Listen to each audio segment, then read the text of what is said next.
तो कभी सोचा है कि दुनिया में कुछ देश इतने अमीर क्यों हैं और कुछ इतने गरीब? ये एक बहुत ही पुराना और बड़ा सवाल है ना? इसी सवाल का जवाब ढूंढने की कोशिश की गई है किताब व्हाई नेशंस फेल में, और आज हम इसी के बारे में बात करने वाले हैं। इस सवाल को समझने के लिए एक बहुत ही दिलचस्प उदाहरण है एक शहर का जिसका नाम है नोगालिस। अब देखिए, ये शहर एक बाढ़ से लिटरली एक फेंस से दो हिस्सों में बटा हुआ है। एक हिस्सा है अमेरिका के एरिज़ोना में और दूसरा मेक्सिको के सोनोरा में। अब जो हिस्सा एरिज़ोना में है वहां औसत घरेलू आय है करीब $30,000। लोगों को अच्छी हेल्थ केयर मिलती है, कानून व्यवस्था भी ठीक है। लेकिन बस उस बाढ़ के दूसरी तरफ कुछ ही फीट की दूरी पर सोनोरा वाले हिस्से में हालात बिल्कुल अलग हैं। वहां आय 1/3 रह जाती है, हेल्थ केयर खराब है और क्राइम वो तो बहुत ही ज्यादा है। और यहीं पर सबसे बड़ा सवाल खड़ा होता है। सोचिए जरा, लोग वही हैं, एक ही कल्चर, एक ही जैसे पूर्वज, यहां तक कि जगह भी तो एक ही है, मौसम, जमीन, सब कुछ एक जैसा। तो फिर इतना बड़ा फर्क आखिर है क्यों? कैसे हो सकता है ये? यही वो पहेली है जिसका जवाब हम ढूंढने की कोशिश करेंगे। अच्छा, तो एक थ्योरी जो बहुत पॉपुलर है वो है ज्योग्राफी हाइपोथेसिस। मतलब कुछ लोगों का मानना है कि जो देश गर्म इलाकों में है, यानी ट्रॉपिकल कंट्रीज, वो बेचारे गरीब रहने के लिए ही बने हैं। क्यों? क्योंकि वहां बीमारियां ज्यादा फैलती हैं, जमीन खेती के लिए उतनी अच्छी नहीं होती। सुनने में तो ये बात काफी लॉजिकल लगती है ना? पर क्या ये वाकई सच है? लेकिन हैरानी की बात यह है कि अगर हम इतिहास में थोड़ा पीछे जाएं तो पूरी कहानी ही पलट जाती है। आज से करीब 500 साल पहले, यूरोपियन कॉलोनाइजेशन से भी पहले, दुनिया के सबसे अमीर और एडवांस साम्राज्य पता है कहां थे? उन्हीं ट्रॉपिकल इलाकों में। एज़टेक और इनका जैसी सभ्यताएं। और उस वक्त नॉर्थ अमेरिका, जो आज दुनिया का सबसे अमीर हिस्सा है, वो काफी पिछड़ा हुआ था। इसे कहते हैं रिवर्सल ऑफ फॉर्च्यून, मतलब किस्मत का पूरा पलट जाना। तो भाई, ज्योग्राफी वाली थ्योरी तो यहां काम नहीं कर रही। तो सवाल फिर वही है, अगर ज्योग्राफी नहीं तो फिर क्या? इसका जवाब छिपा है इतिहास में, कोलोनाइजेशन के दौर में। देखिए, जब स्पेन के लोग लैटिन अमेरिका पहुंचे तो उनका प्लान बिल्कुल सीधा सा था। वहां के राजा को पकड़ो, वहां की जो घनी आबादी है उनसे जबरदस्ती काम करवाओ और उनका सारा सोना चांदी, सारी दौलत लूट लो। सिंपल। अंग्रेजों ने भी नॉर्थ अमेरिका में जाकर यही करने की सोची, बिल्कुल सेम प्लान। लेकिन वो बुरी तरह फेल हो गए। पर क्यों? वजह थी लोगों की संख्या। ये जो नक्शा है ये 1500 के आसपास का है। आप देखिए, मेक्सिको और पेरू, जहां स्पेनिश लोग गए, वहां आबादी बहुत ज्यादा थी, लोग घनी बस्तियों में रहते थे। लेकिन नॉर्थ अमेरिका में, जैसे कि वर्जीनिया में, आबादी बहुत ही कम थी और दूर दूर तक फैली हुई थी। अब ऐसे में आप लोगों को पकड़कर गुलाम कैसे बनाओगे? उनसे जबरदस्ती काम कैसे करवाओगे? उनके पास भागने के लिए इतनी सारी खाली जमीन थी। ये प्लान वहां चल ही नहीं सकता था। और यहीं से कहानी दो अलग अलग रास्तों पर चल पड़ी।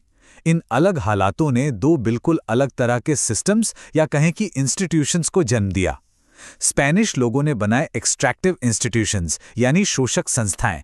इनका बस एक ही काम था, आम लोगों से पैसा और मेहनत निचोड़कर एक छोटे से अमीर ग्रुप को फायदा पहुंचाना।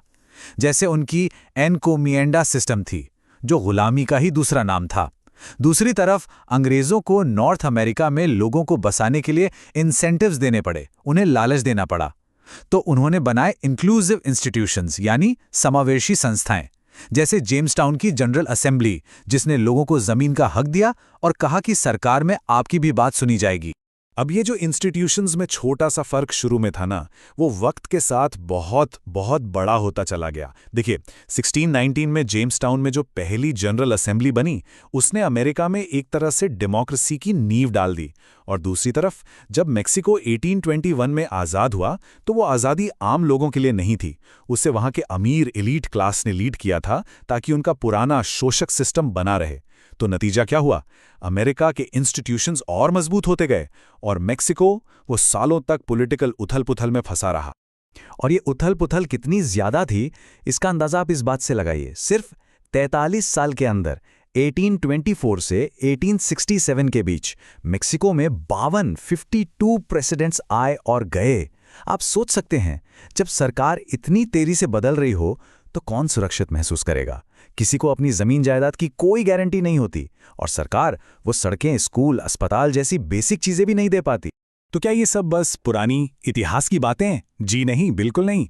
इन इंस्टीट्यूशंस का फर्क आज भी बिजनेस की दुनिया में साफ साफ दिखता है। जैसे ये जो कोट है, ये सीओसी सर्विसेज के एक वकील मार्क वर्नर का है, जिन्होंने कार्लोस स्लिम की कंपनी पर केस किया था। वो कहते हैं, इस ग्लोबल इकोनॉमी में अगर कंपनियों को अमेरिका में आना है तो उन्हें अमेरिका के नियमों का सम्मान करना ही होगा। मतलब यहाँ के इंस्टीट्यूशंस इतने मजबूत हैं कि वो सबसे नियम फॉलो करवाते हैं ताकि सबको खेलने के लिए बराबर का मैदान मिले। इसका एक और बढ़िया उदाहरण है 2 अरबपति बिल गेट्स और कार्लोस स्लिम। दोनों ही एक जमाने में दुनिया के सबसे अमीर इंसान थे, लेकिन उनकी दौलत की कहानी बिल्कुल अलग है।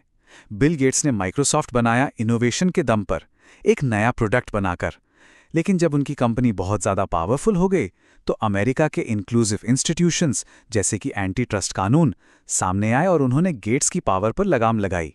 दूसरी तरफ है कार्लोस स्लिम, जिन्होंने मेक्सिको में अपने पॉलिटिकल कनेक्शंस का इस्तेमाल करके टेलीकॉम इंडस्ट्री में मोनोपोली बना ली, और वहाँ के एक्सट्रैक्टिव इंस्टीट्यूशंस ने उन्हें कंपटीशन से हमेशा बचाए रखा।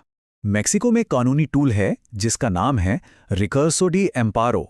अब कागज पर तो इसका मकसद है आम नागरिकों के अधिकारों की रक्षा करना, लेकिन असलियत में ये पावरफुल लोगों के हाथ में एक हथियार बन गया है।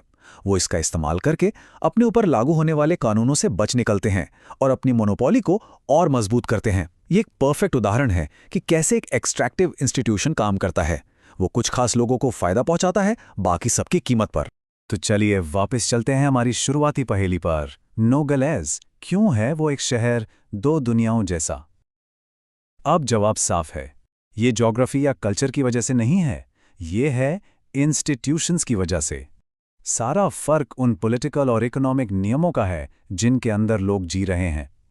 The rules of the game. असली खेल इंस्टीट्यूशंस का है, और ये एक तरह का पॉजिटिव साइकिल बनाता है। देखिए, जब आपके पास इंक्लूसिव पॉलिटिकल इंस्टीट्यूशंस होते हैं जहां पावर किसी एक के हाथ में नहीं बल्कि बटी हुई होती है, तो वो अच्छे इंक्लूसिव इकोनॉमिक इंस्टीट्यूशंस बनाते हैं। ये ऐसे नियम होते हैं जो सबको बराबर का मौका देते हैं, प्रॉपर्टी की सुरक्षा देते हैं, फेयर कंपटीशन को बढ़ावा देते हैं। और जब लोगों को ये भरोसा होता है तो वो इन्वेस्ट करते हैं, नई नई चीज़ें बनाते हैं, पढ़ाई करते हैं, और यही तो है तरक्की का रास्ता। और ये सब हमें इस चर्चा के आखिरी और शायद सबसे मुश्किल सवाल पर ले आता है। अगर जवाब इतना ही सीधा है कि अच्छे इंस्टीट्यूशंस बना लो, तो फिर गरीब देश ऐसा करते क्यों नहीं? क्यों नहीं वो बस बेहतर नियम अपना लेते? क्योंकि जो लोग एक्सट्रैक्टिव यानी शोषक सिस्टम को चला रहे हैं, उन्हें उससे बहुत ज़्यादा फायदा हो रहा है। वो पावरफुल हैं, और वो अपनी पावर और अपने फायदे इतनी आसानी से क्यों छोड़ेंगे? यही तो सत्ता का असली खेल है, असली संघर्ष।